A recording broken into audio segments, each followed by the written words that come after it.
తెలంగాణలో మొట్టమొదటి factory outlet Mukunda jewellers త్వరలో జూబ్లీహిల్స్ లో గ్రాండ్ ఓపెనింగ్. అన్ని బంగారు ఆభరణాలపై VA 2-12% మాత్రమే. త్వరపడండి. గ్రేటర్ విశాఖ కార్పొరేటర్లు తొందరపడుతున్నారు. సమయం మించిపోతోంది, ఆలస్యం చేయొద్దంటూ తొందర పెడుతున్నారు. టైంని సెట్ చేసుకుని మరీ పనుల్లో బిజీ అవ్వటానికి రంగం సిద్ధం చేసుకుంటున్నారు. అధికారులపై ఒత్తిడి కూడా పెంచుతున్నారు.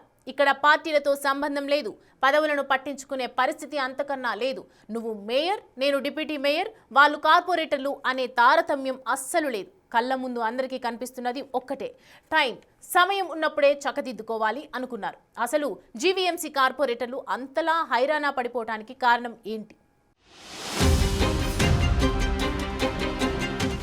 ఏపీలో ఉన్న ఒకే ఒక్క గ్రేటర్ మున్సిపల్ కార్పొరేషన్ విశాఖపట్నం. రాష్ట్రానికి ఆర్థిక రాజధానిగా మాత్రమే కాదు, రాజకీయ నాయకులకు ఆదాయ కార్పొరేషన్ గా కూడా జేవీఎంసీ మారిపోయింది. ఈ మాట ఎందుకు చెప్తున్నామంటే, జేవీఎంసీలో రాజకీయ పరంగా చిన్న పదవస్తే చాలు, కోట్లకు పడగలెత్తొచ్చు అనే ప్రచారం ఉండనే ఉంది. ఇప్పటికే విశాఖ మున్సిపల్ కార్పొరేషన్ లో కార్పొరేటర్లుగా ఎన్నికైన ప్రజా ప్రతినిధుల పదవీకాలం ముగుస్తుండటంతో పార్టీలకు సంబంధం లేకుండా వారంతా తొందరపడుతున్నారు. అధికారులపై ఒత్తిడి పెడుతున్నారు. కార్పొరేటర్ల కాన్సెప్ట్ ఒక్కటే, పదవీకాలం ముగిసేలోపు అవకాశం ఉన్నంత వరకు 4 డబ్బులు వెనకేసుకోవాలని.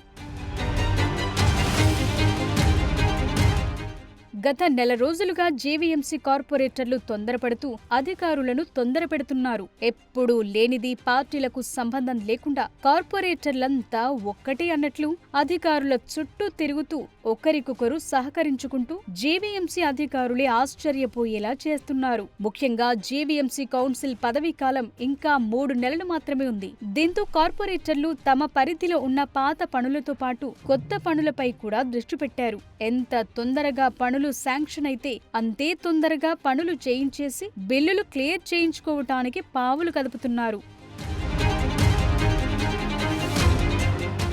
కేవలం 3 నెలల పదవీకాలం మాత్రమే మిగిలి ఉండడంతో ప్రస్తుతం జేవీఎంసీలో ఉన్న 97 మంది కార్పొరేటర్లలో అనేక మంది ఎమ్మెల్యేల సిఫారసులను కూడా తీసుకుని జేవీఎంసీ అధికారులపై ఒత్తిడి తీసుకొస్తున్నట్లు తెలుస్తోంది. ఇప్పటికే జేవీఎంసీ పరిధిలో అనేక మంది కార్పొరేటర్లు కేంద్ర రాష్ట్ర ప్రభుత్వాల కార్యక్రమాలు, ఇండియన్ నేవీ కార్యక్రమాల కోసం ఎన్నో పనులు చేశారు. విశాఖ నగరం పరిధిలో ముఖ్యంగా NAD నుండి RK బీచ్ వరకు ఉన్న ప్రాంతం మొత్తం ఏదో ఒక కార్యక్రమాలు జరుగుతుండడంతో ఎప్పుడూ పనులు జరుగుతూనే ఉంటున్నాయి. కానీ విశాఖ నార్త్, గాజువాక, అనకాపల్లి, పెందుర్తి, భీమిలి నియోజకవర్గాల పరిధిలో ఉన్న ఎక్కువ మంది కార్పొరేటర్లకు తక్కువ అభివృద్ధి పనులు జరుగుతూ ఉంటాయి. దీంతో జేవీఎంసీ అధికారులపై కార్పొరేటర్లు ఇప్పుడు పనుల కోసం దండయాత్ర మొదలుపెట్టారు.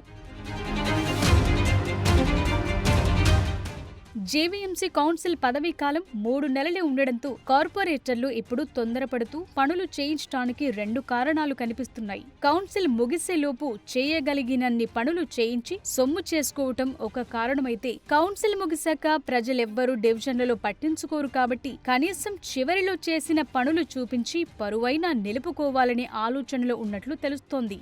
3 నెలల్లో కౌన్సిల్ ముగిస్తే వెంటనే ఎన్నికలు నిర్వహిస్తారో లేదో తెలీదు. వెంటనే ఎన్నికలు నిర్వహించిన మళ్లీ సిట్టింగ్లకే సీట్లొస్తాయనే గ్యారంటీ లేదు. సీట్ వచ్చినా మళ్లీ గెలుస్తామనే నమ్మకం చాలా మంది కార్పొరేటర్లలో కనిపించడం లేదని తెలుస్తోంది.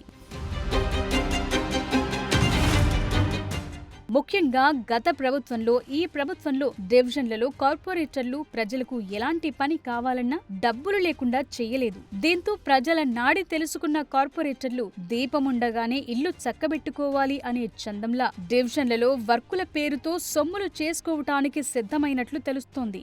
కార్పొరేటర్లందరూ మూకుమ్మడిగా జేవీఎంసీ మీద దండయాత్ర మొదలు పెట్టడంతో జేవీఎంసీ మేయర్, కమిషనర్ ఏం చెప్పాలో అర్థం కాక తలలు పట్టుకోవాల్సి వస్తుందట.